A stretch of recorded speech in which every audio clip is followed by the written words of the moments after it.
Hi, I'm Sandy, and welcome to another day in Life with Sandy.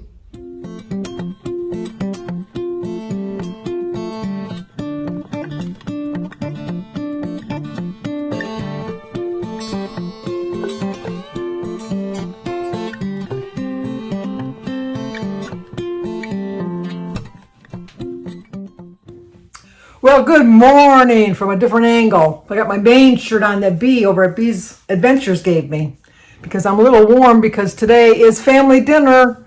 We're doing Denise's birthday, and so it's kind of warm because I've been moving around a lot. But we have birthdays today. Today, did I tell you, is Thursday, March 30th. I wasn't sure if I put that in, but let me tell you, I'm going to tell you again, but we have birthdays today.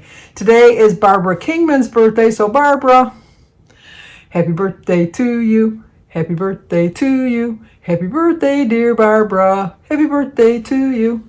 Cha-cha-cha.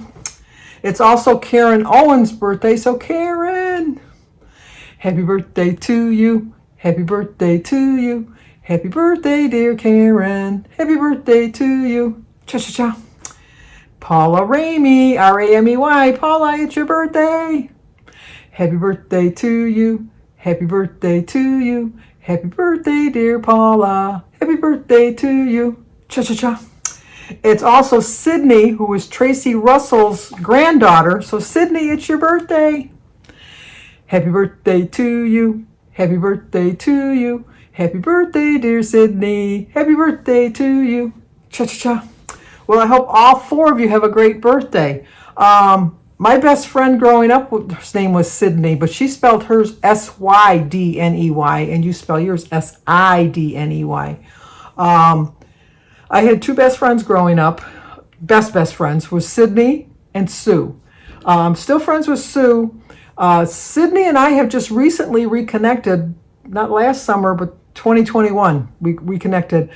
She never came to any of the class reunions. We lost track of her. Every time there was some kind of a alumni, like I said, we elected really, really good officers. They're like on top of everything.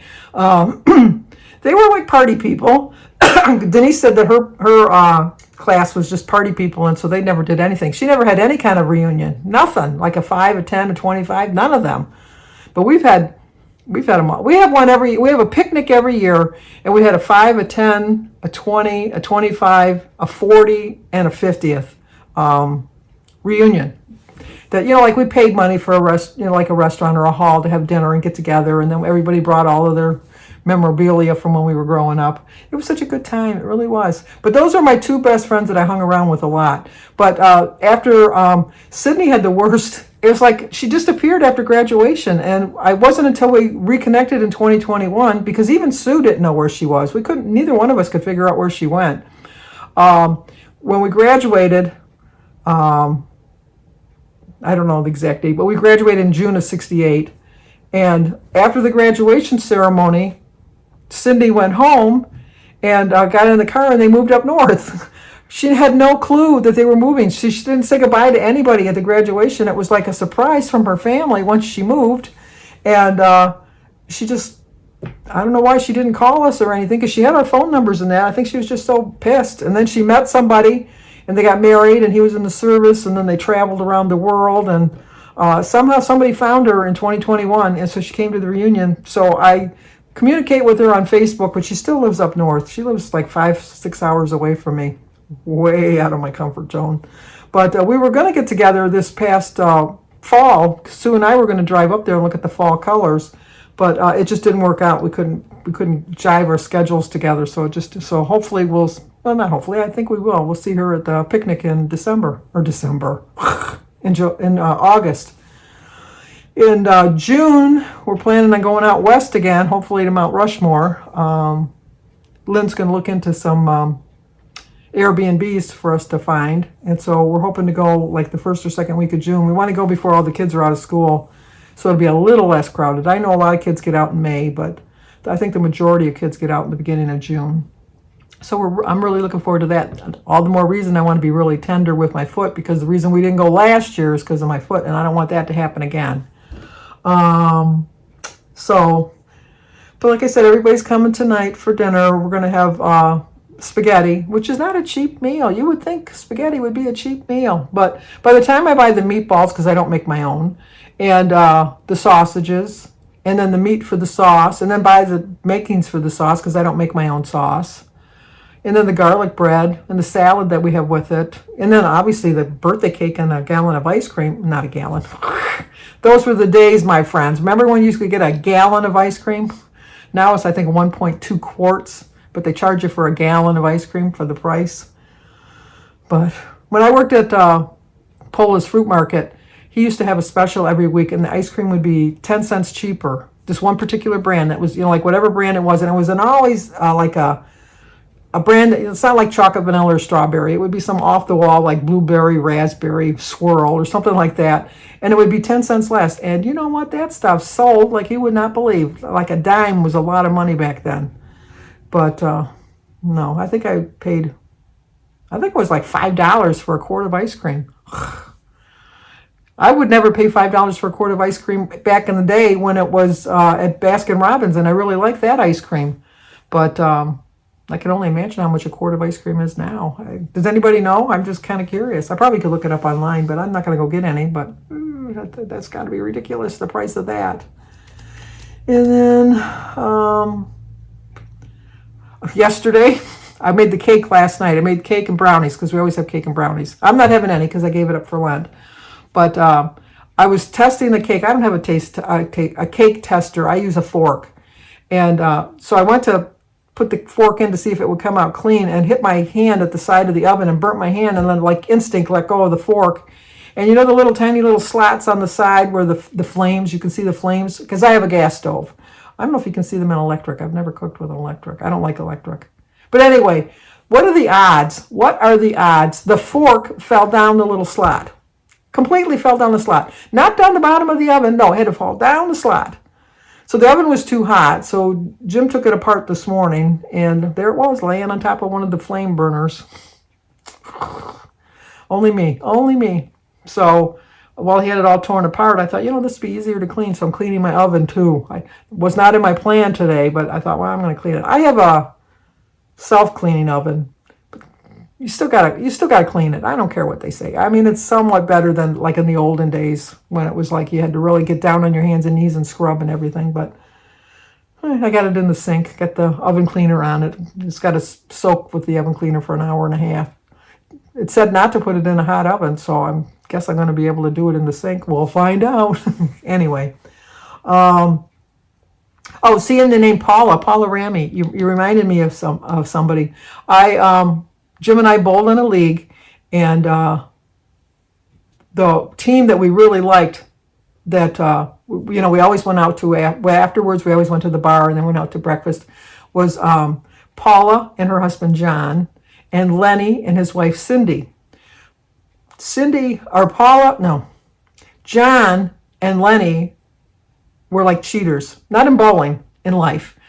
They cheated on their wife like you wouldn't believe, and back in the 70s, I don't even know if it's still happening now. I'm sure it is, but there were like loose girls. I know there's still loose girls. I don't know they're not prostitutes, but like they'll sleep with anybody. And I know that's like all of mankind that has happened. I understand that. But these two particular girls would come up to watch people bowl on the pretense that they were watching other people. And then they would come to each lane and talk to people. They were very friendly. They were just trying to get drinks and stuff from the men. But John and Lenny would leave. Like they'd say, I'm not feeling really well. I'm going to bowl a couple lanes. I'm going to bowl a couple frames ahead. Couldn't think of the word. It's been so long since I bowled. I'm going to bowl a couple frames ahead, and then I'll be back. Well, they would bowl like 3 or 4 frames, and then they go. Well, if 5 people are bowling, it takes a while to do 3 or 4 frames. And then these girls would disappear too. So when they would come back, well, not both of the girls, one of the girls. And so Cindy would say to me and my friend Mary Lou, she said, Paula is she's so oblivious to things. And I go, what are you talking about? Which everybody in the bowling league knew what was going on. But Cindy would say, Paula's just so oblivious. She doesn't realize that John and that girl, or whatever her name was, I'm not going to say, I don't know, remember what her name was, they're having sex out in the parking lot. And Paula is oblivious to it. She just doesn't know. And I said, well, you're her friend. You should probably say something. Oh, I would never say anything to her. I would. She says, I don't know. I don't know how she can put up with that. I don't know how she's so stupid that she can't see that that's happening. So John would come back, and then maybe the next game, or maybe even the third game, Lenny would have to go somewhere, and he would bowl a couple games ahead, or frames ahead, and then he would disappear, and one of the other girl would disappear.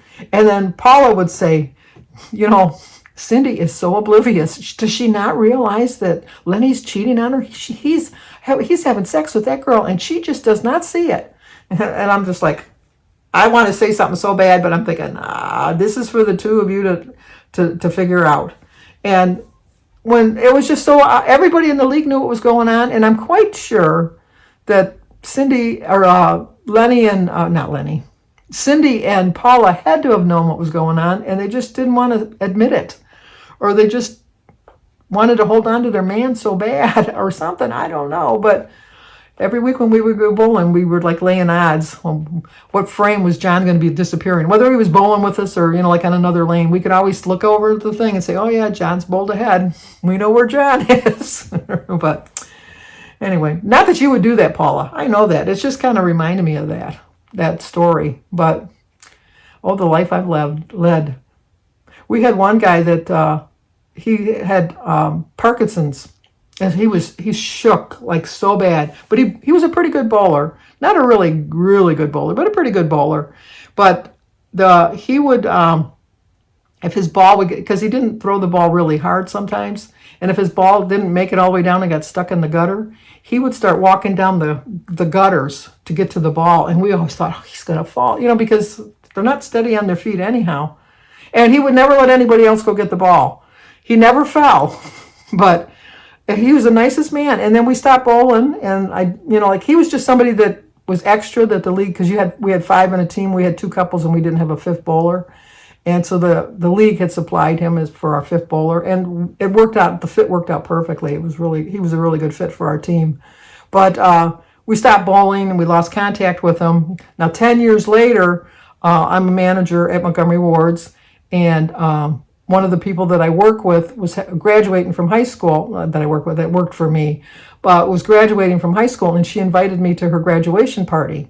And so I said, oh, thank you. I'm not going to stay long because I'm not going to know anybody other than her, but I'll stop in, give her a card or anything. And do I get there, and who's not there but Al, the guy that was on my bowling league all those years before. And I went to her and I says, Al, what are you doing here? And she says, well, Nina's my niece. Small world. That's what I'm telling you about, small world. But anyway, I didn't put a really serious quote at the end today. I just put a funny quote. It's just kind of reminded me of me. I've always told you that, if you like me, you like me. If you don't, you don't. I've been very fortunate with this channel. I've got a lot of friends, made a lot of acquaintances. I've met a lot of my subscribers. I email and text back and forth with a lot of them. And I get such support in that. And I like being liked. But you know what? If you don't like me, you don't like me, and I understand that. But I've reached an age, I was saying this the other day, when I was younger, I wouldn't go out in shorts. Heaven forbid. I was so overweight, and I thought, people don't need to see that. And now I think, you want to look? You want to look twice? Look twice. If you want me to stand still so you can take my picture so you can show somebody later on, I don't care. I'll do it. I don't care. I've just reached an age where you like me or you don't. It's just, and I'm not going to go out of my way to impress anybody. That's not to say that I'm going to go out of my way to be an asshole, but, but I'm going to be nice as much as I can. So we'll see how it goes, with that attitude. I can only think that my life is going to get a little bit better with not being so overly concerned. Although I've never really been concerned about what people think. You always want to be liked. That's like a gimme. You want to be liked. You want to be respected. And you kind of want to be looked up to sometimes. Not all the time, but once in a while. And you want to think you did a good job in life. I think I've done a pretty good job. I really do. I raised my children, and I was watching Chicago Med yesterday, and the mother, her son was like crippled and with some kind of spine injury. And then when he was cured or, fixed through an operation, she was feeling sad that, and then she was mad at herself for feeling sad because she spent her whole life taking care of her child. And then she says, now what am I going to do? He's not going to need me anymore. Who am I? And I think all of us as parents think that sometimes. It's like we want to raise our children to go out into the world to be good human beings and that. But then we reach that point where we still want to be needed. We just do want to be needed. And I think that if you balance your job right, raising your children, that you can still have your cake and eat it too. Although I'm not having cake today. I shouldn't bring that up. But anyway, because it was hard letting my kids go off on their own. It's hard letting them make mistakes when you know that you could prevent a mistake from happening, but you know that it's some things in life they have to learn from their mistakes. And I'm learning from my mistakes. I've made quite a few mistakes in my life, especially about money and my weight, and not so much my health. I've really been taking pretty good care of myself for my health. Although, how can you say that's true when you gain weight? That's not really doing good for your health. So let's scratch that off your list, Sandy, thinking you're doing so great on that. But you know what I'm saying. I think I've done a pretty good job in what I'm doing in my life. And I think I raised my children and to be good people. And they still need me at times. And so I'm still needed. So what more can you ask for in a perfect life? So, well, let me show you what I'm going to have to eat today. I know I'm going to get over my points with the spaghetti dinner because I am going to have sausages, which are high in points. And I'm going to have a piece of garlic bread, which I know is high in points. And I'm going to have my spaghetti. And, I'll try to rein it in for breakfast. And then I'll show you everybody at the birthday party. And I guess that'll do it for now. So if you're new to my channel, please subscribe, leave a comment, hit the like button, share if you think somebody might like to see it. Talk to you soon. Let me show you what I had to eat. Okay, another colorful breakfast. Today is Thursday, March 30th. My quote is, if you only set yourself out to be liked, you will accomplish nothing. Don't ever compromise anything just to be liked. For breakfast, I'm having some Ezekiel toast, some holy guacamole, eggs, berries, banana, and tea, and my orange juice. No. Okay, they're all waiting for me. Denise is the birthday girl. But everybody else is here. Danny got his signals crossed with his mother. And my dinner for tonight. With great company. Don't get me on that bed. I didn't get you, of course. She's in the bathroom. She's in the bathroom. She doesn't. Plug it on. She doesn't have to sing. See, I hate doing this. You did much better than Kathleen. Way better than Kathleen.